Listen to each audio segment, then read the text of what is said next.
Good morning বন্ধুরা, welcome back to my channel. আশা করি তোমরা সবাই খুব ভালো আছো আর আমিও ভালো আছি।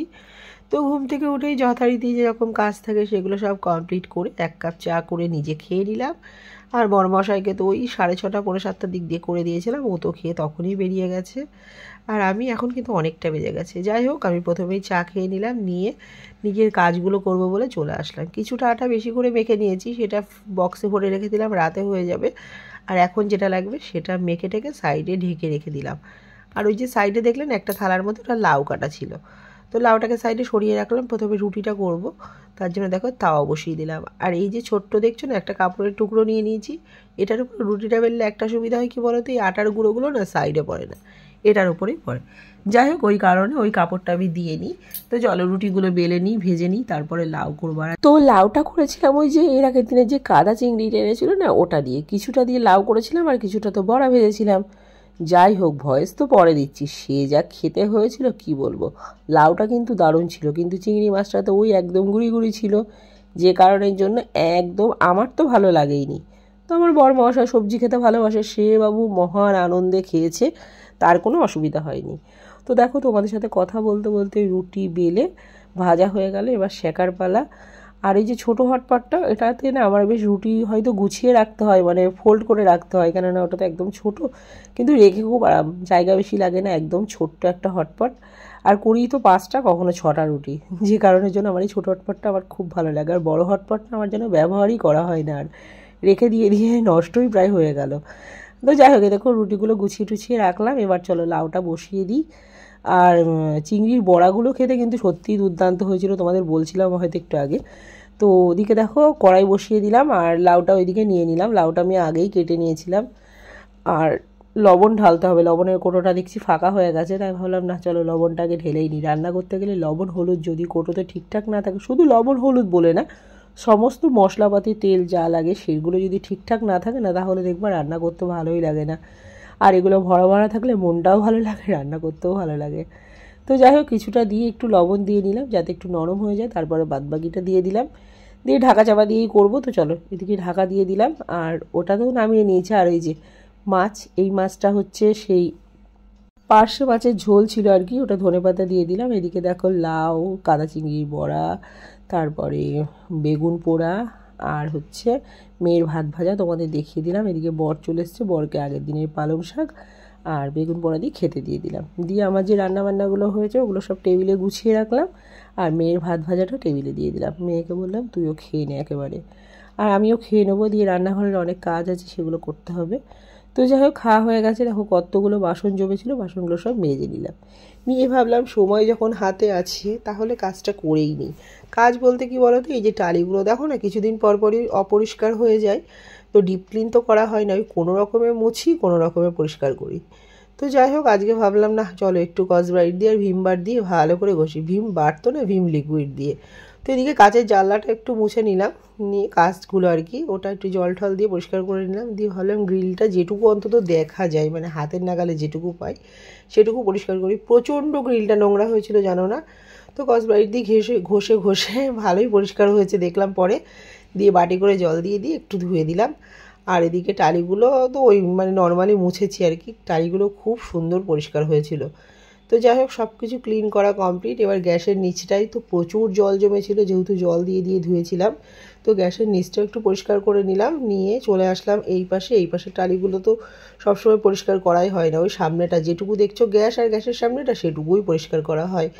আর কলটা হয়তো সময় একটু পরিষ্কার করে নিই, কিন্তু এই সাইডটা একেবারেই পরিষ্কার করা হয় না, তাই ভাবলাম না চলো এটুকুনি একটু পরিষ্কার করে নিই। আর লাস্টে বাকি ছিল গ্যাসটা না প্রথমে একবার আমি মুছেছিলাম যখন বাসন মেজেছিলাম তখন, পরে তো এগুলো পরিষ্কার করতে করতে একদম জলে থলে ভরে গেছিলো। তো যাই হোক, আধ খামচা করে পরিষ্কার করলে তো হবে না, একেবারে দেখো জল থল পরিষ্কার করে নিয়ে পুরো ক্লিন করা আমার কমপ্লিট। এদিকে সব কাজ হয়ে গেছে, এবার যাবো স্নান করতে। তাই বাসনগুলো যেগুলো ছিল এই সাইডে, বাসনগুলো একবারে গুছিয়ে দিচ্ছি, তাহলে এই সাইডে টেবিলটাও পরিষ্কার হয়ে যাবে। তারপরে ছাদে যাব, জামাকাপড় মেলবো, আর পুজো মিষ্টু দেবে, তো পুজো দিয়ে নিয়ে চিন্তা নেই। আর ভাত বসাতে হবে, দুধ দিয়ে গেছে ওদিকে, দুধটাও জাল দিতে বসাবো, মানে কাজ আছে অনেক। তো এগুলো পরে করবো, আগের কাজ আগে করে নিই। করে নিয়ে আমি আগে স্নানটা করে আসি, আসলে অনেকটা বেজে গেছে। এখন যদি স্নান করতে না যাই না, শীতের বেলা তো স্নান দেরি হলে না শীত আরও বেশি করে। তো দেখো স্নান করে চলে এসেছি। মেয়ে কিন্তু এদিকে কেক বানাবে বলে তার মানে পরিপাটি করছে, গুছাচ্ছে গাছাচ্ছে। আজকে ওকে দিয়েই করাবো ভাবলাম তাই। তো এই সাইডের গ্যাসটাতে দুধ বসানো আছে, দুধটা ফুটে গেলে নামিয়ে নেবো, নিয়ে ছোটো গ্যাসটাতে ভাতটা বসাবো। তো ভাতের হাঁড়িটা পাশে রেডি করে রাখলাম, জল টল দিয়ে, চালটা এখনও ধুইনি।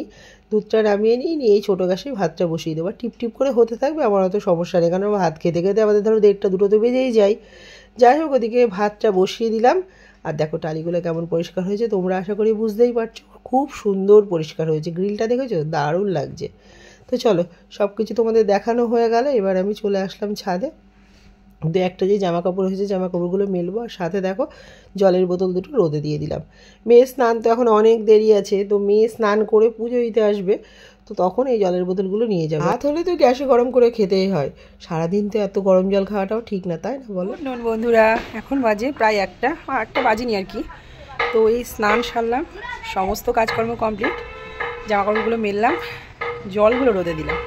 পুজো মেয়ে দেবে, মেয়ের এখনও স্নান হয়নি, তো বললাম আজকে একটু কেক বানাবো। শীত পড়েছে, একদিন একটু কেক বানানো হয়নি। তারপরে ভাবলাম তাহলে ওকে দিয়েই করায়। তো ডিমটা ওকে ফেটাতে দিয়ে এসেছি, ও ফেটাক। তারপরে তো ডিম আর চিনিটা একসাথে দিয়ে এসেছি, ও ফেটাক, ফেটিয়ে নিয়ে তারপরে ওই ময়দা টয়দা দিয়ে আর কি, আর যা যা লাগে সেগুলো দিয়ে বসিয়ে দেবো। খেতে খেতে আশা করছি হয়ে যাবে। তো শীতের রোদ তো বেশ ভালোই লাগছে, গরম হলে এই রোদে দাঁড়ানো যেত। চলো নিচে যাই, পরে আসছি আবার।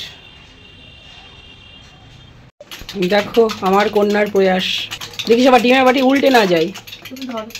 ভাত বসানো হয়ে গেছে। চিনিটা গলেছে? হ্যাঁ, ছেড়ে দে, তাহলে আর করতে হয় না, আমি ময়দা দিয়ে দিচ্ছি। আজকে খাওয়া যাবে না, মাটিতে পড়বে লাস্ট অব্দি, আমি বুঝতে পারছি। এখানে আনা হচ্ছে 2 প্যাকেট হ্যাপি বিস্কুট, তাই তো?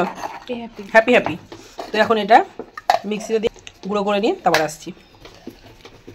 এই যে হ্যাপি বিস্কুটের গুঁড়ো, এটা ঠিক আছে? হ্যাপি না, হ্যাপি হ্যাপি। আরে হ্যাঁ, ওই হলো হ্যাপি হ্যাপি। কি দারুণ লাগছে, রংটা খুব সুন্দর এসছে না? দেখো এক কেকের পেছনে কত লোক, এই যে দেখো কি কীর্তি হচ্ছে, এটা দেখো দেখো হয়েছে। আজকে এটা কেক হবে না কি, গোলাই লাস্ট ওই সিন্নির মতন খেতে হবে, তাই বা কে জানে কি দিয়েছে বলতে? Happy happy biscuit. Happy happy biscuit হয়েছে হয়েছে। প্রেশার কুকারে দেখো বসিয়েছি কেকটা, উঠে উঠে আধ ঘন্টা হয়েও গেছে। আর ভাতও হয়ে গেছে এখানে, এই যে ভাত হয়ে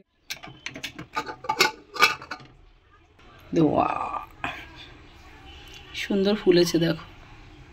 কাটা বলছে দুপুর 2টো, খাবার নিয়ে নিয়েছি মেয়ের আর আমার, ঠিক আছে? তো অনেকক্ষণ পর তোমাদের সামনে এলাম আবার, ভাবলাম চলো তোমাদের সঙ্গে একটু কেকটা শেয়ার করে দিই। তো দেখো কেকটা বের করে নিলাম, ঠান্ডা হয়ে গেছে বলে বের করতে পারলাম। চলো এবার কেটে কুটে তোমাদের দেখাই। পেছনটা দেখ দুর্ধর্ষ। হ্যাঁ, একটু মানে লেগে যায় না, মানে সেইভাবে। Happy birthday, happy birthday. আমাদের চাকুতি তো দান নেই। অরিও দিয়াতে কেকটার রং হয়েছে দেখ, ওরিও না, হ্যাপি হ্যাপি। ও হ্যাপি হ্যাপি ফ্লাফি হয়েছে, কেমন দেখেছিস? কত মানে ইয়ে হয়েছে দেখ ভেতরে।